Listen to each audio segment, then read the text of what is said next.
pour ce deuxième enseignement. Ouais, ce deuxième, je sais que vous l'attendez tous. Hein. Le premier était déjà palpitant. Hein. Qu'est-ce qu'on avait appris dans le premier? Eh oui, on avait appris pourquoi Akadosh Baruch Hu, il avait créé le monde avec 10 paroles. Pourquoi avec 10 paroles? Avec une seule parole, Akadosh Baruch Hu, il aurait pu créer le monde. Non? Eh bien là-bas, on avait vu pourquoi, pour nous montrer à quel point Akadosh Baruch Hu, il nous avait mis dans un monde magnifique, rempli de beauté et de Gdusha aussi, on avait vu. Parce que le 10, c'est aussi le nombre qui signifie la Gdusha qu'il y a dans le monde. Alors, Bezrat Hashem, on est dans un monde magnifique, rempli de beauté, de splendeur, Bezrat Hashem. Et donc, si on l'abîme, Chas Shalom, par nos mauvaises actions, eh bien, on l'endommage ce monde-là, on l'endommage. Par contre, si on fait des actions positives qui nous rapprochent d'Akadosh Baruch Hu, alors on l'améliore, on l'embellit. Et c'est tout ça pour le but, pourquoi Akadosh Baruch Hu, il a créé le monde avec 10 paroles. En tout cas, maintenant, on va s'intéresser encore avec ce chiffre 10, hein, il ne nous lâche pas, hein, les Tunisiens 5 x 2, hein, toujours pour vous. En tout cas, maintenant, allez, c'est parti, le texte, il est là, hein, vous le voyez? Eh oui, il est où le texte?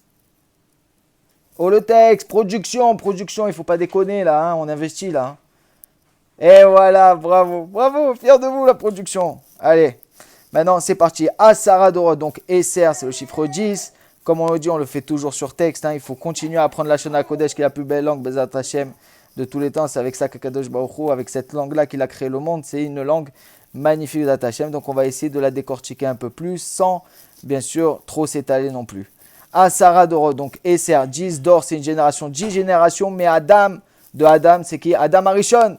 Jusqu'à Ve'ad, Noir jusqu'à Ad, c'est jusqu'à Noir.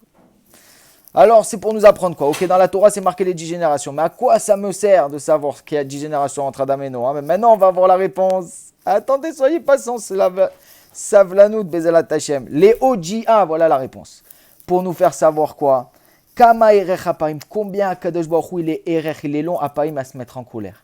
Donc, c'est pour nous apprendre combien Akadosh Baruch Hu, il est long à se mettre en colère. Il attend 10 générations.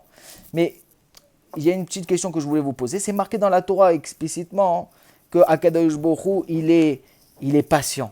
Erech Hapaim, c'est marqué déjà, c'est dans les attributs d'Hachem, Erech Hapaim, que Akadosh Baruch Hu, donc il est patient. Alors pourquoi ici l'enseignement est obligé de nous le redire? Mais parce que tout simplement dans la Torah, c'est marqué qu'Akadosh Baruch Hu, il est patient. Mais combien de temps il est patient? Eh bien ici on nous dit 10 générations, 1500 ans avant de se mettre en colère. Chez Kol Adorot, que toutes ces générations-là, là, ces premières générations, Ayou Mar Isim, Ubaim, donc ils mettaient en colère Akadosh Baruch Hu. Ubaim, chez Ayou, parce qu'ils faisaient là-bas quoi? De la Vodazara, ils faisaient beaucoup de mauvaises choses. Le vol, etc., comme on l'avait vu dans la paracha de Noah, on peut décortiquer ça plus précisément, en profondeur dans la paracha de Noah. Alehem, Ad, jusqu'à encore, vous avez vu, on l'a retrouvé encore ce mot, on l'a vu dans le premier passage, maintenant on le revoit une deuxième fois, Ad, jusqu'à Shevi, Alehem, il amène Alehem sur eux, et met à Baboul, les eaux du Maboul. Donc Akadosh Baruch Hu, il a attendu 10 générations, il était patient pour qu'on fasse Teshuvah. Et malheureusement, les premières générations, ils n'ont pas fait Teshuvah. Et donc, alors, Akadosh Baruch Hu, il a puni, il a amené les eaux du Maboul. Maintenant, on va voir dans la deuxième partie de l'enseignement.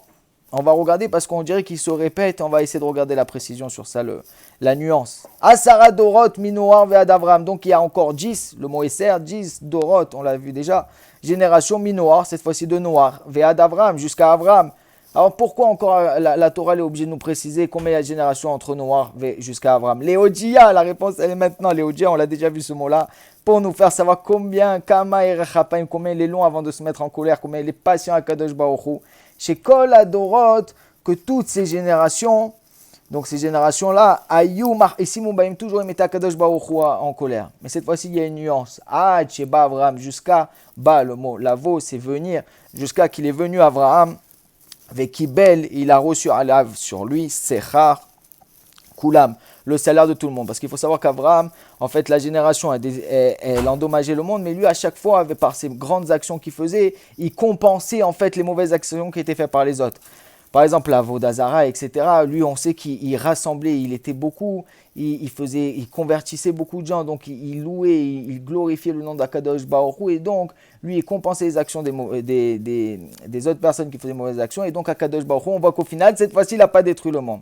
Alors, maintenant, on va répondre à la question, quelle est la nuance entre le premier et le deuxième enseignement? Parce qu'on voit que dans la première chose, le premier passage, au début à la Recha, au début à la roche, à la tête, au début de l'enseignement, on voit que Kadosh Baruch Hu déjà nous a enseigné qu'il est Erech HaPaim, qu'il est patient. Alors pourquoi on nous le redit encore une deuxième fois à la fin qu'il est patient? Ben, tout simplement en fait pour nous enseigner quelque chose d'incroyable. Qu'il est patient à Kadosh Baruch Hu, il attend qu'on fasse Teshuvah. Mais dans le premier cas, ils n'ont pas fait Teshuvah, donc il y a eu les eaux du Maboul sur eux qui sont descendus. Mais dans le deuxième cas, Abraham, il a compensé, il a compensé, donc il y a eu comme il a fait faire Teshuvah même au monde. Donc on voit que Kadosh Baruch Hu, cette fois-ci, il y a eu de la Teshuvah, alors il n'a pas puni. Donc c'est ça la nuance. Bezrat Hashem, qu'on ne les pêche, qu'on fouille dans nos actions Bezrat Hashem pour essayer de se rapprocher d'Akadosh Baruch Hu, c'est toujours ça le but. Mais on voit à travers cette Mishnah qu'Akadosh Baruch Hu, il est patient. Il attend qu'on revienne vers lui, qu'on se rapproche vers lui, Bezrat Hashem.